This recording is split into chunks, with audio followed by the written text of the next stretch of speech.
খুব শীঘ্রই time slot ঘোষণা করা হচ্ছে একটি নতুন ধারাবাহিকের। এই মুহূর্তে প্রোমো টিজার সামনে এসেছে বেশ কয়েকটি নতুন ধারাবাহিকের। তাছাড়াও খুব শীঘ্রই আসছে আরও কয়েকটি নতুন ধারাবাহিক। এই ধারাবাহিকগুলোর জন্যই এক এক করে বন্ধ হয়ে যাচ্ছে লো টিআরপিওয়ালা ধারাবাহিকগুলো, সেটা হোক নতুন কিংবা পুরাতন। যেমন মাত্র 2.5 মাসেই শেষ শুটিং হয়ে গেল দুর্গামণি ধারাবাহিকের। গতকাল 18ই মে শেষ শুটিং হয়ে গিয়েছে এই ধারাবাহিকের। এই মাসেই শেষ পর্ব সম্প্রচার হবে দুর্গামণি ও বাগমামার। তবে দুর্গামণি ও বাগমামা বন্ধ হওয়ায় ওই স্লটে আসছে নতুন ধারাবাহিক।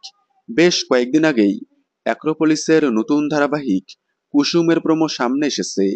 ধারাবাহিকটির প্রোমো অনেকদিন আগে আসলেও এখনো পর্যন্ত টাইম স্লট ঘোষণা করা হয়নি।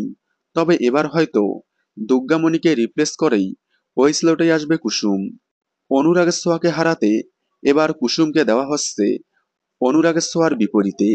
এই মাসের শেষের দিকে কিংবা আগামী মাসের শুরুতেই সম্প্রচার শুরু হবে কুসুম ধারাবাহিকের।